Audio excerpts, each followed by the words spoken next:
சில பிள்ளைங்கள் வந்து சொல்கிறாங்க என்கிட்ட, ஏன் வாப்பா என்னோட பேசி 1 மாதம் இருக்கும் சார், அவர் சரியான பிஸி, அவரோட நாங்கள் பேசுகிறல்ல, அவர் பேசினாலும் எங்களுக்கு பயம். என் வாப்பாவோட எனக்கு பேச பயம். ஒரு புள்ள வந்து சொல்லு,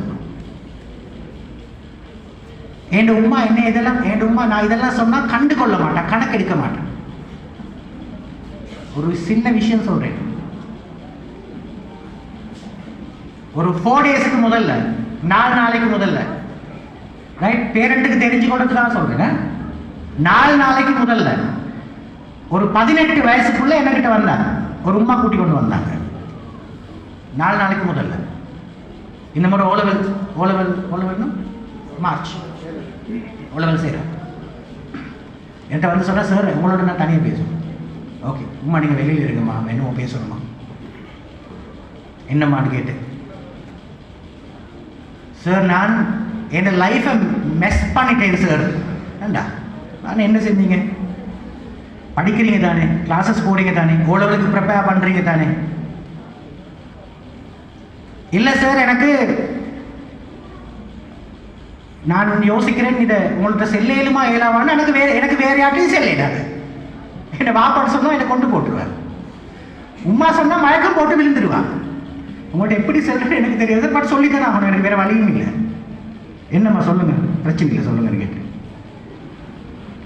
சார் எனக்கு பயமாக இருக்குது, நான் ப்ரெக்னென்ட் ஆகிட்டேனோ தெரியாது.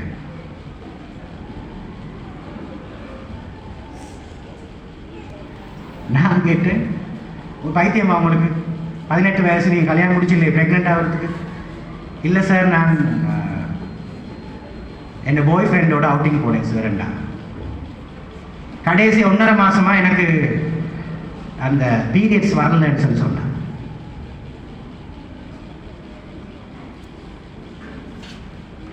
என்ன செய்யற? பேரண்ட்ஸ் கிட்ட சொன்னா என்ன நடக்கும்? நான் ஒரு போலி காரணம் ஒன்று உருவாக்கி அந்த ஹாஸ்பிட்டல்ல இருந்து ஒரு கைனகாலஜிஸ்ட் கிட்ட அவருக்கு அனுப்பி வச்சேன். ஒரு லேடி கைனகாலஜிஸ்ட்டை போயிட்டு பேசுங்க, அவள் ஏதாவது ஹெல்ப் பண்ணுவான்னு சொன்னேன். இந்த முறை ஓலவல் செய்ய போகிற ஒரு பொங்கலுக்குள்ள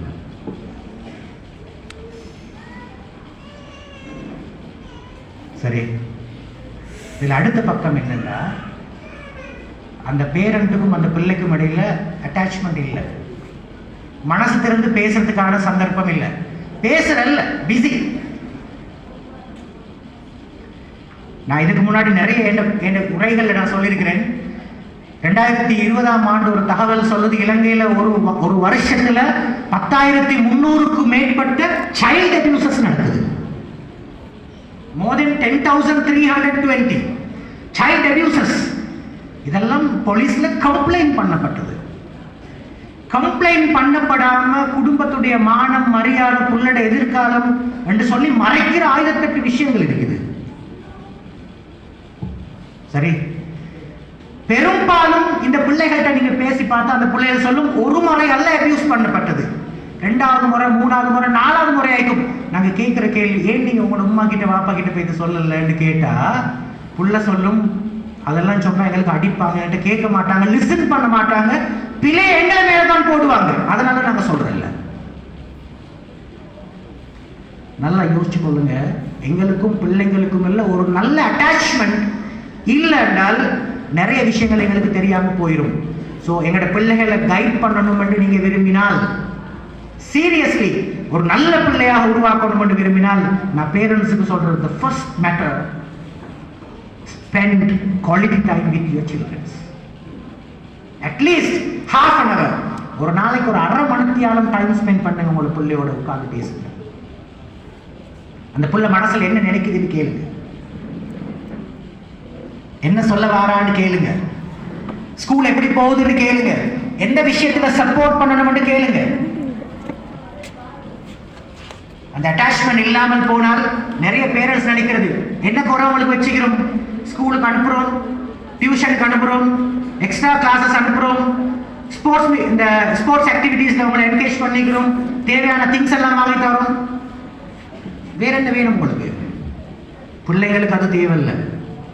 பிள்ளைங்களுக்கு தேவை பேரண்டோட லவ், பேரண்டோட கேரிங், பேரண்டோட அஃபெக்ஷன், பேரண்டோட அப்ரிசியேஷன், பேரண்டோட மோட்டிவேஷன் தேவை பிள்ளைங்களுக்கு.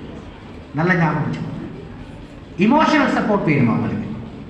பிள்ளை டவுன் ஆகி இருக்கிற நேரம் ஒரு உமாக்கும் அப்பாக்கும் விளங்கணும். ஏன் முகம் சரியில்லை, என்ன விஷயம், இங்க வாங்க ராஜா என்று கூப்பிட்டு தலையை தடாவி பேச தெரியணும். அதுதான் எங்களோட மார்க்கம் எங்களுக்கு சொல்லி கொடுத்திக்கிற முக்கியமான விஷயம். Right, number 1. ரெண்டாவது விஷயம் நல்ல ஞாபகம் வச்சுக்கொள்ளுங்க. ஸோ அட்டாச்மெண்ட் டெவலப் ஆகணும். அட்டாச்மெண்ட் டெவலப் ஆகணும்னா டைம் ஸ்பெண்ட் பண்ணணும். இது மிக முக்கியம். ரெண்டாவது முக்கியமான விஷயம் உளவியல் சொல்லுது, பி a ரோல் மாடல். நீங்க முன்னுதாரணமாக இருங்க. நீங்க பிள்ளைங்களை தொட சொல்றதுக்கு முதல்ல நீங்க தொடுங்க. நீங்க மற்றவங்களோட நல்லா பேசணும், நல்ல வார்த்தைகள் பேசணும்